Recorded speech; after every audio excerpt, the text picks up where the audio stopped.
ఆంధ్ర తెలంగాణలో తక్కువ ఫీజులతో high quality results ఇస్తున్న ఏకైక సంస్థ తిరుమల్ ఐఏఎస్ ఇన్స్టిట్యూట్. వైసీపీ అధినేత జగన్ సతీమణి వైఎస్ భారతిపై టీడీపీ కార్యకర్త చేబ్రోలు కిరణ్ చేసిన అనుచిత వ్యాఖ్యలు తీవ్ర దుమారం రేపిన సంగతి తెలిసిందే.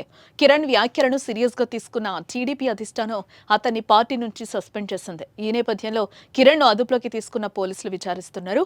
ఈ క్రమంలో AP PCC chief Sharmila YS భారతికి మద్దతుగా చేసిన ట్వీట్ ప్రస్తుతం హాట్ టాపిక్ గా మారింది. ఈ సైకోగాళ్లను నడి రోడ్డు మీద ఉరి తీసిన తప్పులేదంటూ షర్మిల ఆగ్రహం వ్యక్తం చేశారు.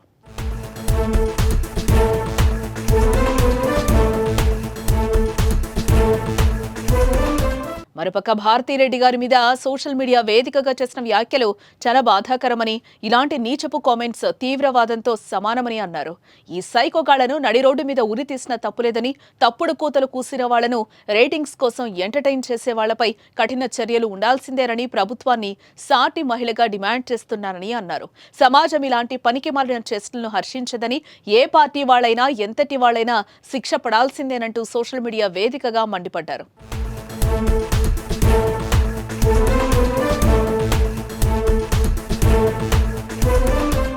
మరోపక్క వ్యక్తిత్వ హననానికి పాల్పడే నీచపు వ్యవస్థ ఒక్క మన రాష్ట్రంలోనే ఉందని, ఈ విష సంస్కృతికి బీజం వేసింది వైసీపీ, టీడీపీలే అని మండిపడ్డారు.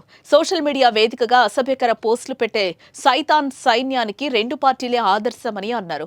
అధికారాన్ని అడ్డుపెట్టుకుని ఉచ్చం, నీచం, మానం, మర్యాద లేకుండా ప్రవర్తించారని, రక్త సంబంధాన్ని మరిచారని అన్నారు. రాజకీయ కక్షతో కుటుంబాలను రోడ్డు మీదకు లాగారని, మనిషి పుట్టుకను అనుమానించి రాక్షసానందం పొందారని మండిపడ్డారు.